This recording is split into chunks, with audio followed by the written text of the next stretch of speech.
اگر کسی عورت نے نفاس کی حالت میں روزہ رکھ لیا تو یاد رکھیں ایسی عورت کا بھی روزہ نہیں ہوگا، بلکہ ایسی عورت کو بھی گناہ ملے گا اور اللہ تعالیٰ کی طرف سے عذاب ہوگا۔ اس لیے نفاس والی عورتوں کو بھی چاہیے کہ وہ رمضان کے مہینے میں بھول کر بھی روزہ نہ رکھے۔ آپ کا روزہ نہیں ہوگا اور ایسی حالت میں نماز بھی نہیں ہوگی۔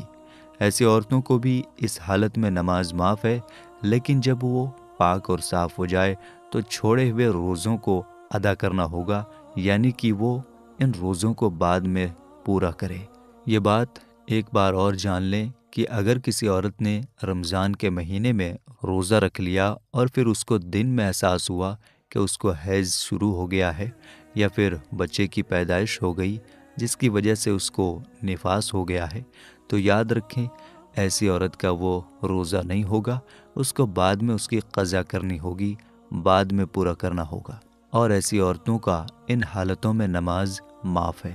دوستو یاد رکھیں اسلام ایک پاک اور صاف مذہب ہے، اسی وجہ سے نماز اور روزے کے لیے انسان کا پاک اور صاف ہونا ضروری ہے، اور یہی وجہ ہے کہ اسلام نے حیض اور نفاس کی حالت میں نماز اور روزہ رکھنا حرام بتایا ہے، ناجائز قرار دیا ہے۔ نمبر 3، حاملہ یعنی پریگننٹ عورت۔ دوستو تیسری عورت ہے حاملہ یعنی کہ پریگننٹ عورت۔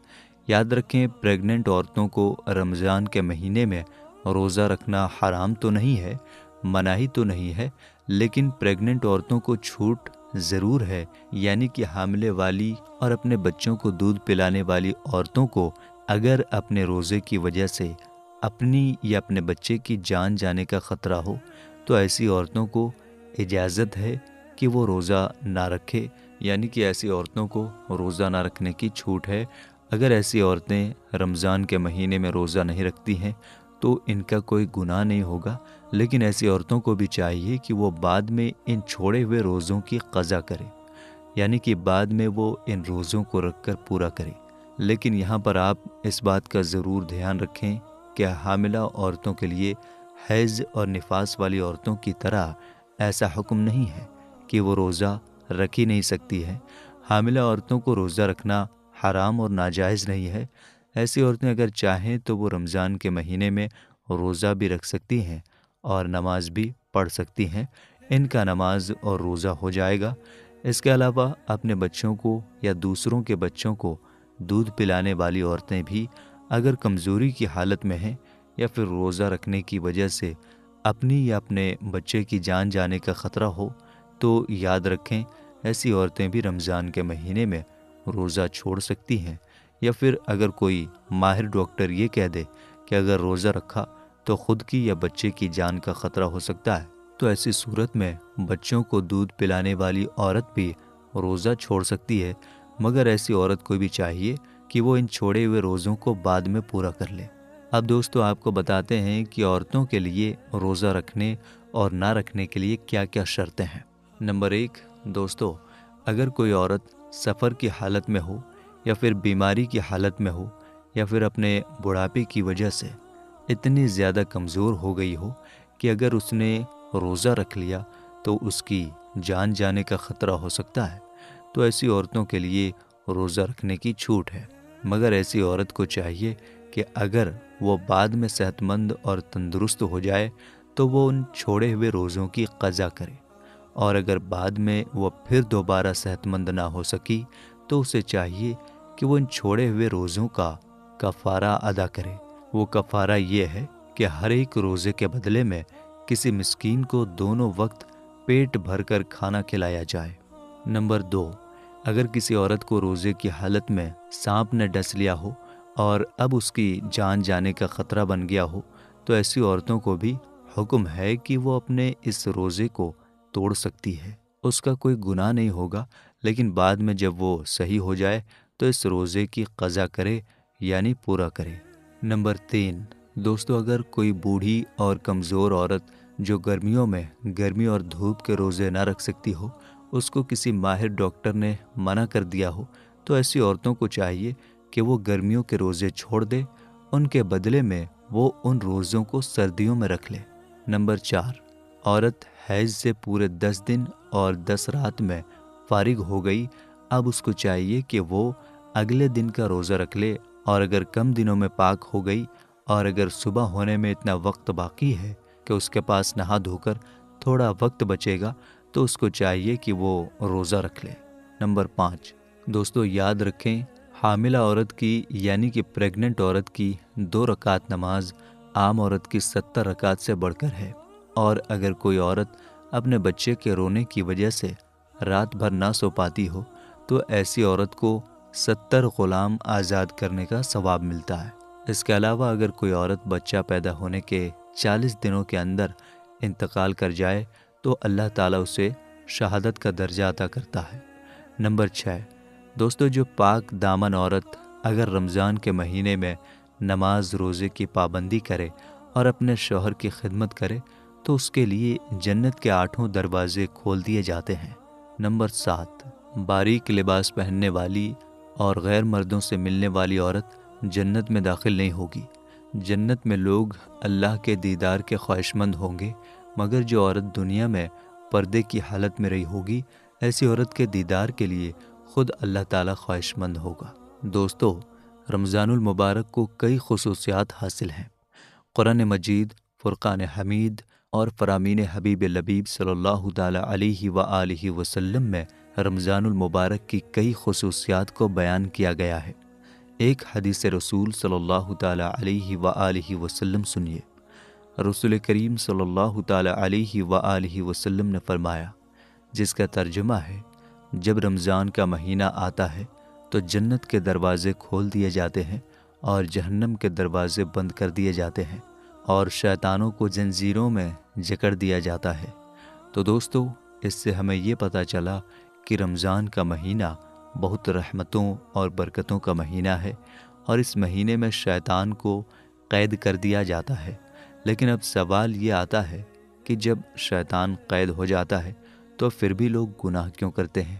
تو دوستو رمضان میں ابلیس اپنی اولادوں ذریتوں کے ساتھ قید کر دیا جاتا ہے۔ اس مہینے میں جو کوئی بھی گناہ کرتا ہے وہ اپنے نفس امارہ من کی بری اچھاؤں کی وجہ سے کرتا ہے، نہ کہ شیطان کے بہکاوے سے۔ اس سے یہ اعتراض دور ہو گیا کہ جب شیطان بند ہو گیا تو اس مہینے میں گناہ کیسے ہوتے ہیں؟ اس اعتراض کا ایک جواب یہ ہے کہ سارے شیاطین کو نہیں بلکہ صرف سرکش شیطانوں کو قید کیا جاتا ہے۔ یہی وجہ ہے کہ رمضان کے مہینے میں دوسرے مہینوں کے مقابلے نیکیاں زیادہ اور گناہ کم ہوتے ہیں۔ یہ عام طور پر دیکھا جاتا ہے کہ رمضان شریف میں مسجدیں نمازیوں سے بھر جاتی ہیں کہ دیر سے آنے والوں کو جگہ نہیں ملتی۔ لوگ زیادہ نفل نمازیں پڑھتے ہیں، قرآن کی تلاوت کرتے ہیں، ذکر اور درود زیادہ کرتے ہیں۔ دوسری بات یہ کہ شیاطین کو جکڑنے سے یہ لازم نہیں آتا کہ برائیاں اور گناہ بالکل ہی نہ ہوں، کیونکہ شیطان کے بہکانے کے علاوہ بھی شر اور فساد کے کئی ذرائع ہیں، جیسے نفس امارہ، بری عادتیں اور انسانی شیطان۔ جبکہ شیاطین کو زنجیروں میں جکڑنے کا مجازی معنی یہ ہے کہ رمضان میں شیاطین مسلمانوں کو ورگلا نہیں سکتے جیسا دوسرے مہینوں میں کرتے ہیں، کیونکہ مسلمان روزے، تلاوت قرآن اور دوسری نیکیوں میں لگے ہوتے ہیں، اور اگر شیاطین فساد پھیلانے میں کامیاب ہو بھی جائیں تو یہ دوسرے مہینوں کے مقابلے بہت کم ہوتا ہے۔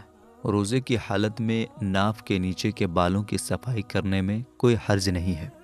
آپ ناف کے نیچے کے بالوں کی صفائی کر سکتے ہیں اگر آپ روزے کی حالت میں ہوں، اس سے روزہ نہیں ٹوٹتا ہے۔ اسی طرح بغل کے بالوں کی صفائی کرنے سے بھی روزہ نہیں ٹوٹتا۔ ہمارے بہت سارے ساتھی یہ سمجھتے ہیں کہ ناف کے نیچے کے بالوں کی صفائی اگر روزے کی حالت میں کریں گے تو روزہ ٹوٹ جائے گا، بغل کے بالوں کی صفائی کریں گے تو روزہ ٹوٹ جائے گا۔ یہ ان کی غلط فہمی ہے۔ صحیح مسئلہ یہ ہے کہ اس سے روزہ نہیں ٹوٹتا۔ اسی طرح ہمارے کچھ ساتھی یہ کہتے ہیں کہ اگر روزے کی حالت میں ہیں اور آپ ہاتھوں کے ناخن کاٹتے ہیں یا پیروں کے ناخن کاٹتے ہیں تو اس سے روزہ مکروہ ہو جاتا ہے، اس لیے کہ جب ہم روزہ میں رہتے ہیں تو ہمارے جسم کا ہر انگ روزے سے ہوتا ہے، اور روزے کی حالت میں جسم کے ایک انگ کو کاٹ کر ہم الگ کر رہے ہیں، اس لیے روزہ مکروہ ہو جائے گا۔ تو یاد رکھیے کہ یہ ان کی اپنی سوچ ہے، شریعت میں ایسا کوئی مسئلہ نہیں ہے۔ شرعی اعتبار سے روزے کی حالت میں ناخن کاٹنا جائز ہے۔ اسی طرح ہمارے کچھ ساتھی یہ سمجھتے ہیں کہ روزے کی حالت میں بال کٹوانے سے روزہ مکروہ ہو جاتا ہے، تو یہ بھی ان کی غلط فہمی ہے۔ روزے کی حالت میں بال کٹوانے سے، چہرہ سیٹ کرنے سے، مونچھ کاٹنے سے روزہ نہیں ٹوٹتا، اور نہ ہی روزے میں کوئی کراہت آتی ہے، بلکہ اچھے انداز میں آپ کا روزہ ادا ہوتا ہے۔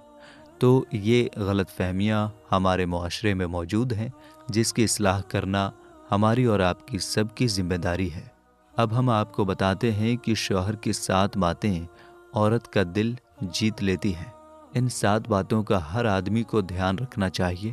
نمبر 1، کبھی بھی اپنی بیوی کے سامنے بار بار کسی دوسری عورت کی تعریف نہیں کرنا، کیونکہ کوئی بھی بیوی اپنے شوہر کے منہ سے کسی دوسری عورت کی تعریف برداشت نہیں کرتی۔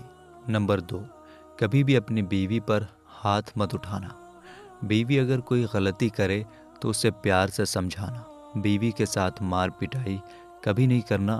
جو لوگ اپنی بیویوں کے ساتھ مار پٹائی کرتے ہیں، ان کے عورتوں کے دل میں اپنے شوہر کے لیے نفرت پیدا ہو جاتی ہے۔ نمبر 3، کبھی بھی اپنی بیوی کے سامنے کسی مشکل پریشانی کی وجہ سے مت رونا، ورنہ بیوی کی نظر میں تم کمزور مرد بن جاؤ گے۔ نمبر 4، کبھی بھی اپنی بیوی کو یہ مت بتانا کہ تم کتنا کماتے ہو۔ اگر تم زیادہ کماتے ہو تو تمہاری بیوی یہ جان کر فضول خرچی کرے گی اور اسے تمہارے پیسے کی قدر نہیں ہوگی، اور اگر تم کم کماتے ہو تو تمہاری بیوی یہ جان کر ہمیشہ روتی رہے گی کہ ہائے میری قسمت۔ نمبر 5، کبھی اپنی بیوی کو اپنے اہم راز نہیں بتانا، کیونکہ عورت کے دل میں کوئی بات نہیں رہتی۔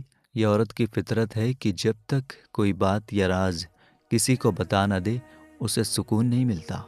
عورت کے دل میں کوئی بات نہیں رہتی۔ نمبر 6، کبھی بھی اپنی بیوی کے سامنے اپنے بہن بھائی اور ماں باپ رشتہ داروں کی برائی نہیں کرنا، کیونکہ عورت ویسے بھی اپنے شوہر کے رشتہ داروں کو کم پسند کرتی ہے، اور جب شوہر خود ہی اپنے رشتہ داروں کی، اپنے گھر والوں کی کوئی برائی اپنی بیوی کے سامنے کرتا ہے تو عورت کو شوہر کے رشتہ داروں سے الگ اور دور بھاگنے کا موقع اور بہانہ مل جاتا ہے، اور وہ عورت اپنے شوہر کے رشتہ داروں کی عزت نہیں کرتی۔ نمبر 7، کبھی بھی اپنی بیوی کو کسی دوسرے کے سامنے مت ڈانٹنا۔ میاں بیوی کے آپس کی ناراضگی اپنے کمرے تک ہی رکھنا۔ اگر بیوی کوئی غلطی کرے تو اسے اپنے گھر والوں کے سامنے برا بھلا مت بولنا، بلکہ اسے پیار سے سمجھانا۔ تو دوستو، اب ہم آپ کو بتاتے ہیں کہ عورت اپنے شوہر سے 3 چیزیں چاہتی ہے۔ Number 1، attention. Number 2، appreciation. Number 3، protection. دوستو، یقیناً یہ چیزیں آپ کے لیے نئی ہوں گی۔ آئیے ان کے بارے میں ہم آپ کو بتاتے ہیں۔ نمبر 1، اٹینشن، یعنی بیوی چاہتی ہے کہ مجھے محسوس کیا جائے۔ دن بھر بیوی تھکی ہاری کام کرتی رہتی ہے، اس کے بعد جب شوہر شام کو گھر آتا ہے تو اس سے کوئی بات نہیں کرتا، اسے وقت نہیں دیتا، اور اسی سے نااتفاقی بڑھتی ہے۔ اس لیے آپ جب اپنے گھر پہنچیں تو اپنی بیوی کو وقت دیں۔ نمبر 2، اپریسیشن، یعنی اپنی بیوی کی حوصلہ افزائی کریں۔ اس نے کھانا بنایا ہے تو اس کے کھانے کی تعریف کریں، اس کے چھوٹے چھوٹے کاموں کی تعریف کرتے رہیں، تاکہ بیوی کے احساسات اپنے مرد کی طرف مائل ہو، کسی غیر مرد کی طرف نہیں۔ نمبر 3، پروٹیکشن، یعنی عورت چاہتی ہے کہ میرا کوئی بھی معاملہ ہو، کوئی بھی کام ہو، اس میں میرا شوہر میری حفاظت کرے، میرا بچاؤ کرے۔ لیکن دوستو، حفاظت کرنا تو دور کی بات، بچاؤ کرنا تو دور کی بات، کچھ جاہل لوگ ایسے ہوتے ہیں جو اپنی بیویوں پر ظلم کرتے ہیں، جس کا اثر یہ ہوتا ہے کہ آنے والی اولاد نافرمان ہو جاتی ہے، پھر روتے پھرتے ہیں کہ ہماری اولاد نافرمان ہو گئی۔ تو اس سے بچنے کے لیے آپ اپنی بیوی پر ہاتھ نہ اٹھائیں۔ تو دوستو، آج کی اس ویڈیو میں یہی سب باتیں ہم آپ کو بتانے والے تھے۔ امید کرتے ہیں ویڈیو آپ کو پسند آئی ہوگی۔ اگر یہ ویڈیو آپ کو پسند آئی ہو تو اسے لائک اور شیئر کیجیے۔ ملیں گے انشاءاللہ تعالیٰ ایک نئی ویڈیو کے ساتھ۔ السلام علیکم، اللہ حافظ۔